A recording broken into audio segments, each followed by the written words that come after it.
Rini and George telephone ലൈനിലുണ്ട്. റിനി, ഇപ്പോൾ ദാ ഒരു പരാതി വീണ്ടും വന്നിരിക്കുകയാണ്. പാർട്ടിക്കാണ് പരാതി വന്നിരിക്കുന്നത്. ഇതുപോലെ അതിക്രൂരമായി ബലാത്സംഗം ചെയ്തു, പീഡിപ്പിച്ചു, ഉപദ്രവിച്ചു, ഇത് വിവാഹ വാഗ്ദാനം നൽകി എന്നൊക്കെ പറയുമ്പോൾ ഇനിയും വരാനിരിക്കുന്ന നിരവധി പരാതികളിൽ രണ്ടാമത്തേതാണ് എന്ന് വേണമോ കരുതാൻ? അങ്ങനെ വേണം കരുതാനെന്ന് തോന്നുന്നു. കാരണം ഇനിയും അതിജീവിതകൾ ഉണ്ടാകും എന്ന് തന്നെയാണ് നമ്മൾ മനസ്സിലാക്കുന്നത്. ഒരുപാട് പേർക്ക് മെസ്സേജുകൾ അയക്കുകയും ഇത്തരത്തിൽ ഉണ്ടായിട്ടുണ്ട് എന്നുള്ളതാണ് നമ്മൾ അറിയുന്നത്. ഇനിയും പരാതികൾ വരാൻ സാധ്യതയുണ്ട്. പക്ഷെ പരാതി ധൈര്യമായി കൊടുത്ത പെൺകുട്ടിക്ക് നേരെ നടക്കുന്ന ക്രൂരമായ സൈബർ അറ്റാക്ക് ആണ് കൂടുതൽ പരാതികൾ വരുന്നതിൽ നിന്ന് പെൺകുട്ടികളെ പിന്തിരിപ്പിക്കുന്നത്. ഇപ്പൊ ഇതിൽ തന്നെ ഞാൻ മനസ്സിലാക്കുന്നത് ഈ കൊടുത്തിരിക്കുന്ന പരാതിയിൽ ആ പെൺകുട്ടി അങ്ങനെ പറയുന്നുണ്ട്. കാരണം ആദ്യത്തെ പെൺകുട്ടിയുടെ ദുരവസ്ഥ ഈ പെൺകുട്ടി ചൂണ്ടിക്കാണിക്കുന്നുണ്ട്. തന്റെ ഐഡന്റിറ്റി ഒക്കെ പുറത്തു വന്നാൽ തന്റെയും മാതാപിതാക്കളുടെ കാര്യം വലിയ കഷ്ടമാകും. ഒരുപക്ഷെ അതുകൊണ്ടൊക്കെ ആയിരിക്കണം ഇത്രയും നാള് ഈ പെൺകുട്ടി മിണ്ടാതിരുന്നത്. 2023 സംഭവമാണേ. അതെ, അങ്ങനെയാണ്. 2023, അതായത് പെൺകുട്ടിക്ക് 21 വയസ്സുള്ളപ്പോഴാണ് ഇങ്ങനെ സംഭവിച്ചത് എന്നാണ് പറയുന്നത്. അപ്പൊ വളരെ ചെറിയ കുട്ടിയാണ്. ആ കുട്ടി വിവാഹം കഴിക്കുമായിരിക്കും എന്നുള്ളൊരു പ്രതീക്ഷയിൽ അയാളെ വിശ്വസിച്ച് അയാളോട് സംസാരിക്കാനാണ്. ഇതിൽ ഞാൻ വാർത്തയിൽ നിന്ന് മനസ്സിലാക്കുന്നതാണ്. ഭാവി കാര്യങ്ങളെല്ലാം സംസാരിക്കാം, കുറച്ചു നേരം ഒന്നിച്ചിരുന്ന് സംസാരിക്കാം എന്ന് പറഞ്ഞ് വെറും 21 വയസ്സ് മാത്രം പ്രായമുള്ള ഒരു കുട്ടിയെ ഇങ്ങനെ മുറിയിലേക്ക് എത്തിച്ചു എന്നെല്ലാമാണ് നമ്മൾ ഞെട്ടിപ്പിക്കുന്ന കാര്യങ്ങൾ തന്നെയാണ് കേൾക്കുന്നത്. ശരിക്കും പറഞ്ഞാൽ കേരള മനസാക്ഷിയെ വല്ലാതെ മുറിയേൽപ്പിക്കുന്ന തരത്തിലുള്ള ഒരു കാര്യമാണ് ഒരു ജനപ്രതിനിധിയുടെ ഭാഗത്തുനിന്ന് ഉണ്ടായതായി നമ്മൾ കേൾക്കുന്നത്. അത് വളരെ ഞെട്ടിക്കുന്നത്. ഈ പരാതിയും പാർട്ടിക്കാണ് റിനി എത്തിയിരിക്കുന്നത്. പാർട്ടി എടുക്കേണ്ട മാതൃകാപരമായ ഈ സ്ഥാനത്ത് നിന്നൊക്കെ നീക്കിയെന്ന് പറയുമ്പോഴും അയാൾ ജനങ്ങളുടെ പ്രതിനിധിയായി ഇപ്പോൾ ഇരിക്കുകയാണ് ആ പാർട്ടിയുടെ കെയർ ഓഫിൽ. അത്തരം നടപടികൾ കൂടി പാർട്ടി സ്വീകരിക്കേണ്ടതുണ്ട്. അതിന് തയ്യാറാകുമെന്ന് പ്രതീക്ഷിക്കണോ? അതിനെക്കുറിച്ച് പാർട്ടിയാണ് തീരുമാനിക്കേണ്ടത്. കാരണം ഇത്രയധികം പെൺകുട്ടികൾ, ഇപ്പൊ രണ്ടാമതൊരു പെൺകുട്ടി വന്നിരിക്കുക. അപ്പൊ ഇനിയും പറയാൻ മടിക്കുന്ന പെൺകുട്ടികൾ ഉണ്ടാകാം. അപ്പൊ ഇത്തരത്തിലൊരു സാഹചര്യത്തിൽ ഇങ്ങനെ ഒരു ജനപ്രതിനിധി വേണമോ എന്ന് ആ പാർട്ടിയാണ് തീരുമാനിക്കേണ്ടത്.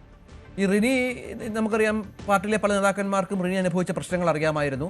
അതിനുശേഷം ചെറിയ പിന്തുണകളൊക്കെ ലഭിച്ചു. പക്ഷെ അതിനുശേഷമുള്ള നേതാക്കന്മാരുടെയൊക്കെ മനോഭാവം റിനിയോട് എന്തായിരുന്നു തുടർച്ചയായി ഇത്തരം കാര്യങ്ങൾ തുറന്നു പറയുമ്പോൾ? നേതാക്കന്മാരെന്നല്ല, പൊതുവില് ഒരുപാട് പേര് ഇപ്പൊ സൈബർ അറ്റാക്ക് ചെയ്യുന്നു. ഇപ്പോഴും നിരന്തരം നമ്മളെ പല രീതിയിലും സൈബർ അറ്റാക്ക് ചെയ്തിരിക്കുകയാണ്. ഞാൻ ആ പേര് പോലും പറഞ്ഞിട്ടില്ല. എനിക്ക് ജീവിതത്തിലുണ്ടായ ഒരു വിഷമം ഒരു ഇന്റർവ്യൂവിൽ പറഞ്ഞു പോയി എന്നുള്ളതിന്റെ പേരിൽ ഞാൻ ഇപ്പോഴും വല്ലാതെ സൈബർ അറ്റാക്ക് നേരിടുകയാണ്. അതായത് മോശം പേരുകൾ വിളിച്ചും നമ്മൾ മറ്റു പാർട്ടികളുടെ ഈ ആയുധങ്ങളാണ്, ആളുകളാണ് എന്നുള്ള തരത്തിലൊക്കെ പറഞ്ഞ്, അപ്പൊ ഒരു വിധത്തിലും മറ്റൊരു പരാതി വരരുത് എന്നുള്ള ഒരു തിരക്കഥ ഇതിന്റെ പുറകിൽ ഉണ്ടെന്ന് വേണം നമ്മൾ ഇതിനെ കരുതുവാനായിട്ട്. അതേ അവസ്ഥ തന്നെ രണ്ടാമത് പരാതി കൊടുത്ത പെൺകുട്ടിക്ക് വന്നാൽ നമുക്കറിയാം. ആദ്യത്തെ പെൺകുട്ടിയുടെ ശബ്ദമൊക്കെ നമ്മൾ കേട്ടതാണ്. ഈ ഒരുപാട് റിനിയെ പോലെ വളരെ ബോൾഡായിട്ടുള്ള ആളുകൾക്കൊക്കെ ഇത് അതിജീവിക്കാൻ സാധിക്കുള്ളൂ അല്ലേ? റിനി കുറച്ചുകൂടെ ബോൾഡാണെന്നോ ഇത്തരം കാര്യങ്ങളിൽ. ഒരു കരഞ്ഞ മുഖമായിട്ടോ അങ്ങനെ ഗദ്ഗത കണ്ടയായോ ഒന്നും റിനിയെ കണ്ടിട്ടില്ല. ഇല്ല, ഞാൻ ചിന്തിക്കുന്നത് ഇരയാകുന്ന പെൺകുട്ടികൾ ചിരിക്കുന്ന മുഖമായി തന്നെ ഈ ലോകത്തിന്റെ മുന്നിൽ ഫേസ് ചെയ്യണം. വേട്ടക്കാരനാണ് കരയേണ്ടത്, വേട്ടക്കാരനാണ് ഇരുട്ടുമുറിയിൽ ഇരിക്കേണ്ടത് എന്ന് വിശ്വസിക്കുന്ന ഒരാളാണ്. സ്ത്രീ ഇരയാകുന്ന പെൺകുട്ടികൾ ഒരു തെറ്റും ചെയ്തിട്ടില്ല ഈ വിഷയത്തിൽ നിന്നാണ് ഞാൻ മനസ്സിലാക്കുന്നത്. അപ്പോ അവർ ഇതിനെ ഫേസ് ചെയ്യാം. പക്ഷെ എല്ലാ പെൺകുട്ടികൾക്കും അതുപോലെ ബോൾഡായി മുന്നോട്ട് വരാൻ പറ്റണമെന്നില്ല.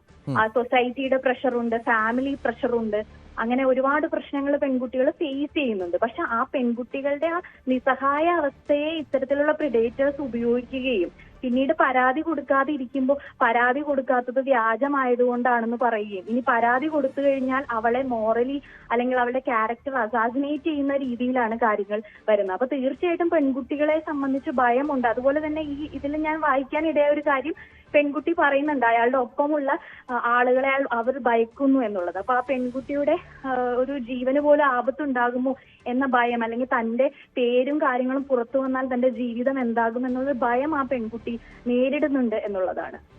തീർച്ചയായും അതാണ് സാഹചര്യം. ഏതായാലും റിനി ആൻഡ് ജോർജാണ് പ്രതികരിച്ചത്. റിനിയും രാഹുൽ മാങ്കൂട്ടത്തിനെതിരെ പരാതി ഉന്നയിച്ച ഒരു വ്യക്തിയാണ്. അതിനുശേഷം റിനിയൊക്കെ അനുഭവിക്കുന്ന സൈബർ ആക്രമണങ്ങളുണ്ട്. അതുകൊണ്ട് തന്നെ ഇത്തരം ആക്രമണങ്ങൾ വർദ്ധിക്കുമ്പോഴാണ് പല പെൺകുട്ടികളും, ഒരുപക്ഷെ നേരത്തെ രാജ്മോഹൻ ഉണ്ണിത്താൻ, കോൺഗ്രസ് നേതാവ് രാജ്മോഹൻ ഉണ്ണിത്താൻ തന്നെയാണ് തുറന്നു പറഞ്ഞത്, ഇയാളുടെ പല ചെയ്തികളും വികൃതികളും വൃത്തികേടുകളും തനിക്കറിയാം, അതൊക്കെ വിളിച്ചു പറയാൻ തുടങ്ങിയാൽ നീ ഇവിടെ നിൽക്കില്ല എന്ന് പറഞ്ഞത് കോൺഗ്രസ് നേതാവ് രാജ്മോഹൻ ഉണ്ണിത്താനാണ് എന്നുകൂടി ഓർക്കണം. ഇപ്പോൾ വീണ്ടും ഒരു പരാതി വന്നിരിക്കുന്നു. ഒറ്റപ്പെട്ടുള്ള സ്ഥലത്തുള്ള ഹോം സ്റ്റേയിൽ കൊണ്ടുവരുന്നു, ഹോം സ്റ്റേയിൽ വെച്ച് ബലാത്സംഗം ചെയ്യുന്നു, അതിനുശേഷം ഗർഭിണിയാകണമെന്ന് ആവശ്യപ്പെടുന്നു, വിവാഹ വാഗ്ദാനം നൽകുന്നു. ഫെനി നൈനാൻ എന്ന സുഹൃത്തിനൊപ്പമാണ് രാഹുൽ എത്തിയത് എന്ന് വളരെ വ്യക്തമായി ഈ പരാതിയിൽ പറഞ്ഞിട്ടുണ്ട്. അങ്ങനെ ഒരു പുതിയ കുരുക്കുകൂടി രാഹുലിൽ മുറുകുന്നു എന്നാണ് ഏറ്റവും പ്രധാനപ്പെട്ട കാര്യമായി ഈ ഘട്ടത്തിൽ പറയാനുള്ളത്. അത് ഒരുപക്ഷെ ഇനി പരാതിയായും കേസായും മറ്റും അല്പസമയത്തിനകം തന്നെ പോലീസിന് മുൻപിൽ എത്തിയേക്കാം. അതിന്മേലും അന്വേഷണം ഉണ്ടായേക്കാം. പക്ഷേ അവിടെയൊക്കെയാണ് ഈ തുടർച്ചയായ പോലീസിൻ്റെ ചോദ്യം ചെയ്യൽ, ഇവരുടെ ഇരകളുടെയും മറ്റും ഐഡന്റിറ്റി മാധ്യമങ്ങൾ, സമൂഹ മാധ്യമങ്ങളിലൂടെ വെളിപ്പെടുത്താനുള്ള ത്വര, സൈബർ അറ്റാക്ക്, അതൊക്കെയാണ് വല്ലാതെ ഇവരെയൊക്കെ എന്തായാലും അനുഭവിച്ചു. ഇനി എന്തിന് ഇത്തരം കാര്യങ്ങളിൽ വീണ്ടും ഇടപെടണം, ഇനി എന്തിന് നാണം കെടണമൊക്കെ ചിന്തിക്കുന്നവരാണ് പലപ്പോഴും പുറകോട്ട് പോകുന്നത്. പക്ഷേ ഇയാളെപ്പോലെ വലിയ ഒരു ക്രിമിനൽ വാസനയുള്ള ഒരു സൈക്കോ ക്രിമിനലിനെ രക്ഷപ്പെടുത്താൻ മാത്രമേ അത് സാധിക്കൂ എന്നുള്ളതാണ് ഏറ്റവും ഗൗരവമേറിയ കാര്യം. വിനോദ്, ഇത് ഇനിയിപ്പോൾ പാർട്ടി ചെയ്യേണ്ടത് പോലീസിന് കൈമാറുക ഈ പരാതി എന്നുള്ളതാണ്. അത് സംഭവിക്കുമെന്ന് കരുതാമോ? എന്തെങ്കിലും പ്രതികരണം കോൺഗ്രസ് പാർട്ടിയുടെ ഭാഗത്ത് ലഭ്യമാകുന്നുണ്ടോ? രഞ്ജിത്ത്, നമ്മൾ പറഞ്ഞു നിർത്തിയ സ്ഥലത്ത് നിന്ന് തന്നെ തുടങ്ങാം. അതായത് പാലക്കാട്ട് നിന്ന് അല്ലെങ്കിൽ ആ MLA സ്ഥാനത്ത് നിന്ന് എന്തുകൊണ്ട് രാഹുൽ മാങ്കൂട്ടത്തെ ഒഴിവാക്കുന്നില്ല എന്നതിന് രാഷ്ട്രീയമായി നിശബ്ദമായെങ്കിലും കോൺഗ്രസ് പറഞ്ഞ ഒരു കാര്യം, അവിടെ ഒരു ഉപതെരഞ്ഞെടുപ്പ് വന്നു കഴിഞ്ഞാൽ അത് BJPക്ക് അനുകൂലമാകും, അങ്ങനെ ആ സീറ്റിൽ BJP ജയിക്കുന്ന ഒരു സാഹചര്യം ഉണ്ടാകുമെന്ന ഒരു ആശങ്ക ആണ് കോൺഗ്രസിൻ്റെ നേതാക്കൾ ചില തരത്തിലെങ്കിലും ആ സമയത്ത് പങ്കുവച്ചത്. പക്ഷേ ഇപ്പോൾ ഡിസംബർ മാസമാകുന്നു. ഇനി ഏതായിരുന്നാലും അടുത്ത അസംബ്ലി തിരഞ്ഞെടുപ്പിന് മുൻപൊരു തിരഞ്ഞെടുപ്പ് ഉണ്ടാകുമോ എന്ന കാര്യം വ്യക്തമല്ല. ഏതായിരുന്നാലും അത് ഉണ്ടായാലും ഇല്ലെങ്കിലും ആദ്യം മുതൽ തന്നെ ഈ പാർട്ടിയിൽ ഒരു വിഭാഗം നേതാക്കളെടുത്ത നിലപാട് അവിടെ ഉപതെരഞ്ഞെടുപ്പ് ഉണ്ടാകുന്നോ ഇല്ലയോ എന്നുള്ളതല്ല വിഷയം. രാഹുൽ മാങ്കൂട്ടത്തെ പോലെ ഒരാൾ കോൺഗ്രസിൻ്റെ പേരിൽ MLA ആയി തുടരാൻ പാടില്ല, ആ രാജി എഴുതി വാങ്ങണം എന്ന വികാരം തന്നെയാണ് ഒരു വിഭാഗം നേതാക്കൾ മുന്നോട്ട് വെച്ച ആവശ്യം. പക്ഷേ ആ നേതാക്കളെയാണ് അങ്ങേയറ്റം അധിക്ഷേപിച്ചുകൊണ്ട് സോഷ്യൽ മീഡിയയിൽ ഇങ്ങനെ പല ഹാൻഡിലുകളിൽ നിന്നായി അധിക്ഷേപ സ്വരങ്ങൾ വന്നത്. അതിനൊക്കെ പിന്നിൽ തന്നെ രാഹുൽ മാങ്കൂട്ടവും രാഹുൽ മാങ്കൂട്ടത്തെ പിന്തുണയ്ക്കുന്ന ആളുകളുമാണെന്ന വലിയ വിമർശനം ഉയർന്നിരുന്നു.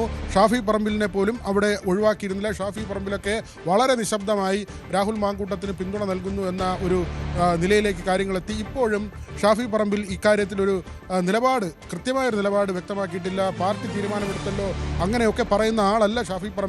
എല്ലാ കാര്യത്തിലും വളരെ വ്യക്തമായി അഭിപ്രായം പറയുന്ന ഒരാളാണ് ഷാഫി പറമ്പിൽ. ഷാഫി പറമ്പിൽ ഇക്കാര്യത്തിൽ കൃത്യമായ നിലപാട് വിശദീകരിക്കേണ്ടതുണ്ട്. കെ സുധാകരനൊക്കെ ഏതടിസ്ഥാനത്തിലാണ് ആദ്യത്തെ പ്രസ്താവന നടത്തിയത്? കഴിഞ്ഞ ദിവസം അദ്ദേഹം തിരുത്തിയെങ്കിൽ പോലും ഏതടിസ്ഥാനത്തിലാണ് ഇത്തരത്തിലുള്ള പ്രസ്താവന നടത്തിയതെന്ന് മനസ്സിലാകുന്നില്ല. പാർട്ടിയുടെ മുമ്പിൽ നിരവധി പരാതികൾ ഇതിനകം തന്നെ വന്നിട്ടുണ്ട് എന്നത് വളരെ വ്യക്തമായ കാര്യമാണ്. ഒരു പരാതി മാത്രമല്ല, ഇപ്പോൾ സ്പെഷ്യൽ ഇൻവെസ്റ്റിഗേഷൻ ടീം അന്വേഷിക്കുന്ന ഒരു FIR മാത്രമല്ല പാർട്ടിക്ക് മുമ്പിൽ എത്തിയിട്ടുള്ളത്. നിരവധി പരാതികൾ പാർട്ടി നേതാക്കളുടെ മുമ്പിലേക്ക് എത്തിയിട്ടുണ്ട്. ഒരു മുൻ MP-യുടെ മകളോട് പോലും ഇത്തരത്തിൽ വിവാഹ അഭ്യർത്ഥന നടത്തുകയും പിന്നീട് ആ പെൺകുട്ടിയെ കൈയൊഴിയുകയും ചെയ്തുവെന്ന കാര്യം പത്തനംതിട്ടയിൽ തന്നെ കോൺഗ്രസ് നേതാക്കളുമായി ബന്ധപ്പെട്ട ചില പെൺകുട്ടികളോട് ഇതേ തരത്തിൽ വിവാഹ അഭ്യർത്ഥന നടത്തുകയും പിന്നീട് ഈ ലൈംഗിക താല്പര്യം പ്രകടിപ്പിക്കുകയും ചെയ്തുവെന്ന കാര്യം. ഏതായിരുന്നാലും ഇയാൾ ഒരു ക്രിമിനൽ സ്വഭാവമുള്ള ആളാണ് എന്ന തരത്തിൽ തന്നെയാണ് കാര്യങ്ങൾ പുറത്തു വരുമ്പോൾ. ഇതുവരെയുള്ള കാര്യങ്ങൾ പരിശോധിക്കുമ്പോൾ സാമാന്യ യുക്തിയിലും ബുദ്ധിയിലും മനസ്സിലാക്കാൻ കഴിയുന്ന, അല്ലെങ്കിൽ ഇത്രയധികം